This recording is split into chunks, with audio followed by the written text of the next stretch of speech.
গোৱালপাৰাৰ ৰাক্ষসিনী অঞ্চলত উচ্ছেদৰ প্ৰস্তুতি চলিছে। প্ৰশাসনে অঞ্চলটোত শীঘ্ৰে চলাব উচ্ছেদ অভিযান।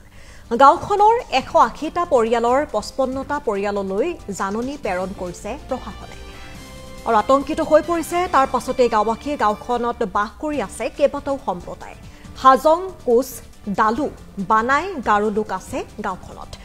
বঙালী, নেপালী সম্প্ৰদায়ৰ লোকেও বাস কৰে এখন গাঁৱত। উচ্ছেদ নকৰিবৰ বাবে চৰকাৰক অনুৰোধ জনাইছে ৰাক্ষসিনী মিলনপাৰাবাসীয়ে।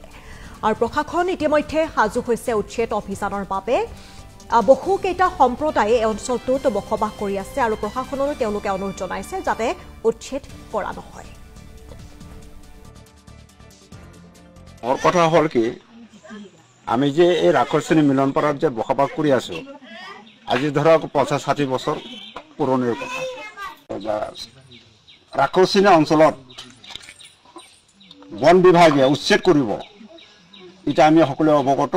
আৰু ইতিমধ্যে আমাৰ জনসাধাৰণে বিভিন্ন ফালৰ পৰা চিন্তা চৰ্চা কৰি মনত এটা আতংকৰ সৃষ্টি ইতিমধ্যে উদ্ভৱ হৈছে,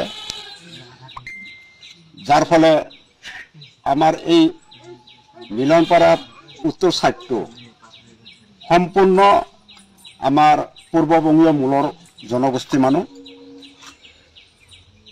এখেতসকলকে হয়তো উচ্ছেদ কৰিব থ্ৰতে, তাৰ থ্ৰতে হয়তো আমি ওলোৰ লগতে বুগুৰি পৰা যাওয়াৰ নিচিনাকৈ হয়তো আমাকো সেইটো উচ্ছেদ হ'ব পাৰে। গতিকে মই সেইফালৰ পৰা মই চৰকাৰৰ ওচৰত অনুৰোধ জনাওঁ যাতে এই শৰণাৰ্থী হাজং, কোচ, ডালু বিভিন্ন জনগোষ্ঠী আমি যিহেতু আমি মিলনপাৰা বসবাস কৰি আছোঁ, তেওঁলোকক যেন উচ্ছেদ যদিও কৰা হয়, ভৱিষ্যতে তেওঁলোকক সংস্থান দিয়াৰ কাৰণে অনুৰোধ জনায়। লগতে এইখিনি কথা অনুৰোধ জনাওঁ, পাৰাপক্ষত যাতে উচ্ছেদ যাতে নহয় আমাৰ এইখিনিতে।